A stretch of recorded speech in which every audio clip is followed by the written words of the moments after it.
Hello नमस्कार दोस्तों। आज हम एक वीडियो के थ्रू एक टॉपिक को कवर करेंगे जिसका नाम है डिसलेक्सिया। तो सबसे पहले मैं आपको बता दूं डिसलेक्सिया के बारे में, थोड़ा सा ओवरऑल आपको जानकारी दे दूं और ये हेल्पफुल होगा आपको। डिसलेक्सिया लगभग हर एग्ज़ाम में आता है, लर्निंग डिसेबिलिटी का पार्ट है और इसे एसएलडी भी कहते हैं हम, स्पेसिफिक लर्निंग डिसेबिलिटी। और इसके अलावा इसे हम लेटेंट डिसेबिलिटी भी कहते हैं, यानी छुपी हुई बीमारी कहते हैं। छुपी हुई क्यों कहते हैं इसके बारे में हम आगे बात करेंगे।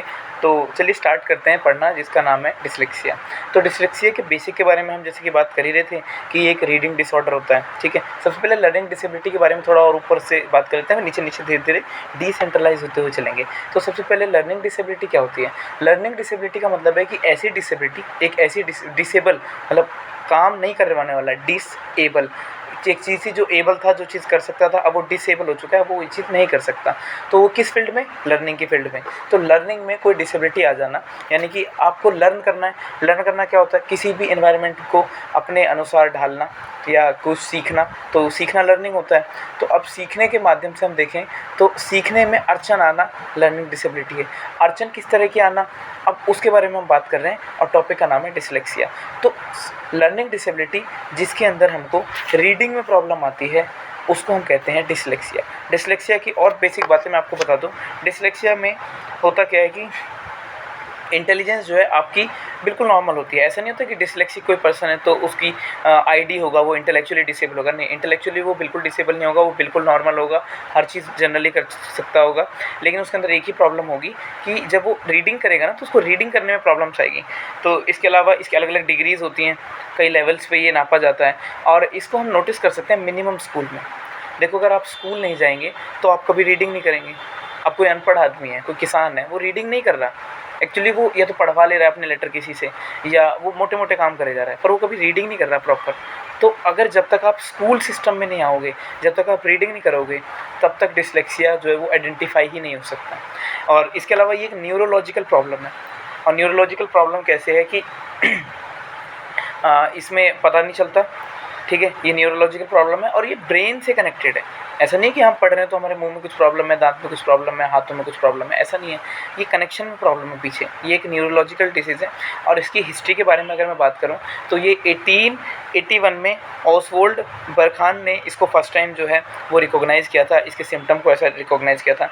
इसके अलावा जो टर्म है डिसलेक्सिया, इसको 1883 में रुडोल्फ बर्लिन ने दिया था। रुडोल्फ बर्लिन ने क्या किया था कि 1883 में ये टर्म दी थी। इससे पहले जो ऑसवोल्ड बरखान ने किया था 1881 में, उन्होंने इसके सिम्टम्स आइडेंटिफाई किए थे कि ऐसी एक प्रॉब्लम होती है जिसमें अगर हम पढ़ने लगते हैं तो रीडिंग डिसेबिलिटी होती है, वर्ड्स आगे पीछे दिखाई देते हैं, ऊपर नीचे दिखाई देते हैं। इसके क्वालिफिकेशन कह रहा हूँ, इसकी क्लासिफिकेशन की बात कर लेते हैं।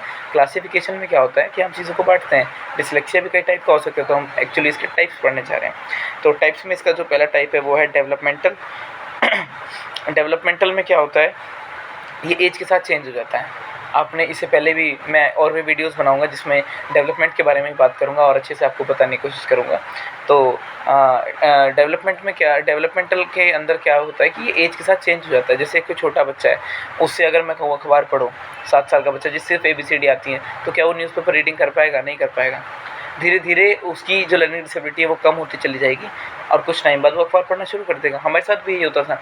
हम बचपन में आप लोगों ने खुद ही देखा होगा कि हम राइटिंग को पढ़ नहीं पाते थे इजीली, लेकिन धीरे धीरे हमारी लर्निंग डिसेबिलिटी ख़त्म हो गई और हम फ्लुएंटली चीज़ों को पढ़ने लग गए। इसके अलावा इसके जो सिम्टम होते हैं, अच्छा एक सेकेंड जो क्लासिफिकेशन है वो एक्वायर्ड है। एक तो हो गया डेवलपमेंटल जो टाइम के साथ चेंज होती है, दूसरी है एक्वायर्ड। एक्वायर्ड में के साइन एंड सिम्टम्स क्या हैं कि उसमें ना मिरर टाइप से चीज़ें दिखती हैं। जैसे आपको C जो है वो उल्टा दिखाई देगा, E इधर की साइड होता है, आपको दूसरी साइड दिखाई देगा ये। इसके अलावा आपकी स्पेलिंग बहुत पुअर हो जाएगी। जैसे आपने लिख दिया वॉज WAS, तो वो लिखा जाएगा SAW। तो आपको ना पैटर्न्स क्लियरली समझ नहीं आएंगे और जो शेप्स हैं वो ऊपर नीचे दिखाई देंगे। तो ये है एक्चुअली जो प्रॉब्लम है डिसलेक्सिया में, ठीक है। तो इसके अलावा फोनोलॉजिकल अवेयरनेस नहीं हो पाती। साउंड वर्ड में साउंड में प्रॉब्लम होती है, रिदमिक वर्ड्स में प्रॉब्लम होती है। इसके अलावा अनक्लियर और क्लियर जैसे अनक्लियर और न्यूक्लियर, इसमें प्रॉब्लम आएगी बोलने में, इसको रीड करने में प्रॉब्लम आएगी। जो सेम से वर्ड्स होते हैं ना, उनको रीड करने में प्रॉब्लम आती है, समझने में दिक्कत आती है।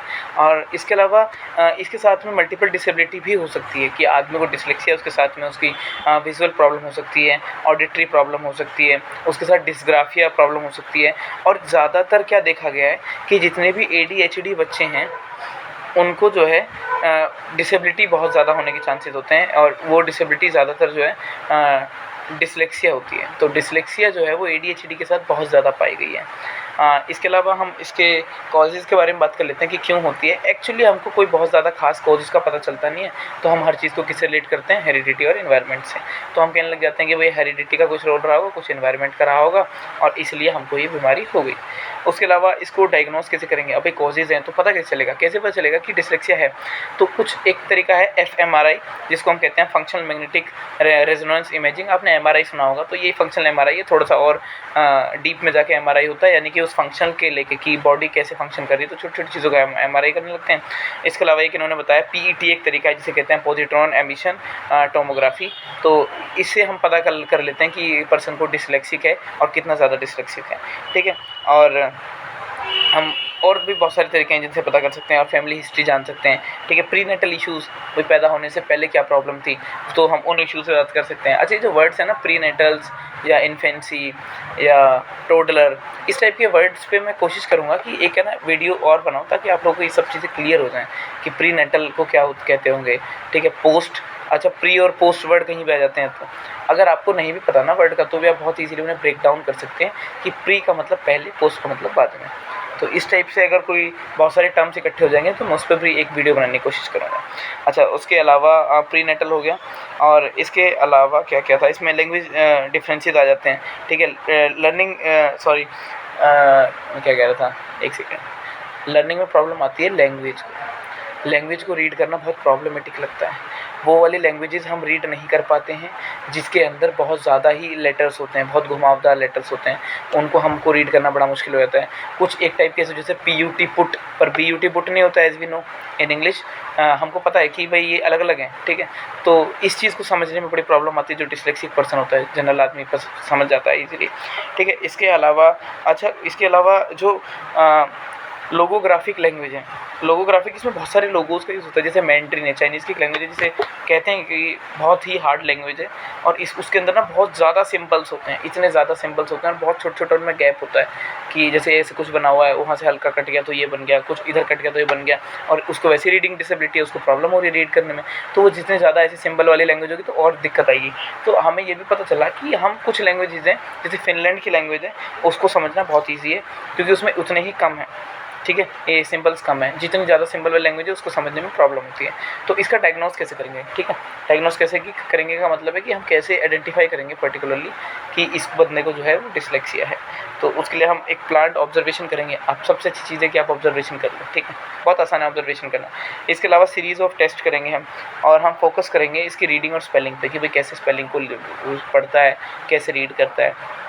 डायग्नोस हो जाएगा। आप भी एज ए टीचर आपको ये बीमारी क्यों पढ़ाई जा रही है, क्योंकि एज ए स्पेशल एजुकेटर या एज ए टीचर जब आप स्कूल में जाएंगे तो आपको बच्चे को डायग्नोस करना होगा, आपको उसको ऑब्जर्व करना होगा कि whether the child is able to read the whole sentence in one frame और नॉट, और जैसे भी मतलब इस तरीके से वो करता होगा।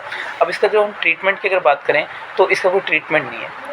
ट्रीटमेंट क्यों नहीं है? अगर ट्रीटमेंट होता तो फिर इसको हम डिसेबिलिटी क्यों कहते हैं? फिर तो एक बीमारी हो जाती है, इसको डिजीज़ बोल देते, ठीक है। तो अच्छा, इन चीज़ों में क्या फ़र्क होता है, डिजीज़ में, डिसेबिलिटी में, ये में, इनमें मैं एक डिटेल में एक वीडियो इसको भी बनाने की कोशिश करूँगा, ताकि आप कभी लाइफ में ना भूलें कि डिसेबिलिटी, इम्पेयरमेंट और डिजीज़, एक्यूट और एक्वायर, इन सब में क्या फ़र्क है, ठीक है। तो इसके अलावा इसका कोई ख़ास ट्रीटमेंट नहीं है, लेकिन हम क्या कर सकते हैं, इसका इंटरवेंशन इस तरीके से कर सकते हैं कि थोड़ी बहुत चेंजेस हम LD के केस में कर सकते हैं। हम ऐसा कर सकते हैं कि जब हम पढ़ने बिठाएं तो लैंग्वेज बहुत सिंपल रखें, थोड़ा बड़ा बड़ा और क्लियर, थोड़ा गैप के वर्ड्स को रखें। इस टाइप में थोड़ी बहुत उसकी रीडिंग में हेल्प कर सकते हैं, और इसमें इंटेलिजेंस की कोई प्रॉब्लम होती नहीं है, तो बच्चा भी बहुत आराम से समझ सकता है कि हाँ, मुझे ये प्रॉब्लम है और मुझे इस तरीके से लिखना है, इस तरीके से पढ़ना है। ठीक है। इसके अलावा और जो न्यूरोलॉजिकल कंडीशन होती हैं वो वैसे भी ठीक करना उनको बहुत ही मुश्किल होता है। अच्छा, इसके अलावा open dyslexic font which is helpful for, अच्छा इसके अलावा एक फ़ॉन्ट आता है, जैसे आपने कहीं भी आप एक्सेल में या एमएस वर्ड में कभी भी आप लैपटॉप चलाते होंगे तो आपने देखा होगा कि एक फ़ॉन्ट में हम चीज़ों को लिखते हैं। अब जब हम उन चीज़ों को फ़ॉन्ट में लिखते हैं तो उनका एक अलग डिज़ाइन होता है हर फ़ॉन्ट का। तो ऐसा कहते हैं कि कंप्यूटर में एक ओपन डिस्लेक्सिक नाम से एक फ़ॉन्ट आता है, जिसके अंदर वो फ़ॉन्ट इस तरीके से बना होता है कि डिस्लेक्सिक बच्चे को मिनिमम प्रॉब्लम हो, बिल्कुल ख़त्म तो हो नहीं सकती, as we know that it is a neurological problem and it can't be cured easily, so we just try to prevent the problem. हम रोकने की कोशिश करते हैं कि ऐसा क्या करेंगे वो कम से कम हो। तो हम क्या करते हैं, उसमें एक डिस्लेक्सिक फ़ॉन्ट नाम से ओपन डिस्लेक्सिक नाम से एक फ़ॉन्ट आता है, उस फ़ॉन्ट में बच्चे को प्रिंट आउट निकाल के देते हैं, तो उससे हमने ऐसा पाया कि थोड़ी सी कम प्रॉब्लम होती है। तो बस यही है। और इसके अलावा अच्छा, ये जो डिस्लेक्सिक फ़ॉन्ट है ये दिया था एबेलार्डो गोंजाल्विस ने, ये बहुत ही अजीब सा नाम है, ठीक है। एंथनी गोलिफाइटिस ऐसे कुछ एक मूवी भी आई थी, तो उससे रिलेटेड आप इसको याद कर सकते हैं कि इसको दिया था एबेलार्डो गोंजाल्विस ने। अब इसका हम वाई स्टडी, हम इसको पढ़ क्यों रहे हैं, पढ़ इसलिए रहे हैं ताकि हमको करेक्ट इन्फॉर्मेशन हो, ठीक है, कोई मिस जजमेंट ना हो। अच्छा, मैं इसके रिलेटेड आपको बता दूं, मुझे लगता है कि क्योंकि स्पेसिफिक लर्निंग डिसेबिलिटी और छुपी हुई है तो लोगों को पता भी नहीं है। और जब मैं बच्चा था तो मुझे लगता है कि मेरे को शायद मेरे पेरेंट्स उस चीज़ को करते भी नहीं आइडेंटिफाई, और मेरे को शायद याद भी है जहाँ तक कि मुझे भी क्योंकि मेरे को डेवलपमेंटल तो थी, मेरे को डेवलपमेंटल डिस्लेक्सिया था और मुझे प्रॉब्लम होती थी चीज़ों को देखने पर, वो टाइम के साथ चला गया। लेकिन घर वाले क्या थे, मेरे थोड़े ज़्यादा स्ट्रिक्ट थे तो वो पीटने लग जाते थे। तो हम इसीलिए इस चीज़ को पढ़ रहे हैं कि एज ए टीचर आप बच्चे को बिना बात पीटने नहीं लगते हैं कि इसको समझ नहीं आ रहा, मैं 9 बनवा रहा हूँ, पी बना दे रहा है। ऐसे ही तो होगा डिस्लेक्सिया में, आप 9 बनवाओगे बच्चा पी बनाएगा, पी बनवाओगे बच्चा 9 बनाएगा। पर आपको समझना है कि ये प्रॉब्लम भी है, न्यूरोलॉजिकल डिसीज़ भी है। ऐसा नहीं है कि ये सिर्फ लापरवाह कर रहा है और आप इसलिए उसको पीट दें। तो इन सब चीज़ों को के लिए हम ये सारी चीज़ें पढ़ते हैं, ठीक है। तो इस वीडियो में इतना ही, और डिस्लेक्सिया के बारे में मैंने आपको बता दिया लगभग। और अगर आप इसके नोट्स चाहते हैं तो मैं इसको नोट्स फॉर्म में भी एक बार पढ़ा दूँगा। बाकी आप बताना मुझे कैसा लगी ये क्लास, और अगर आपको समझ में आता है तो फिर मेरे को आगे बताना। Thank you.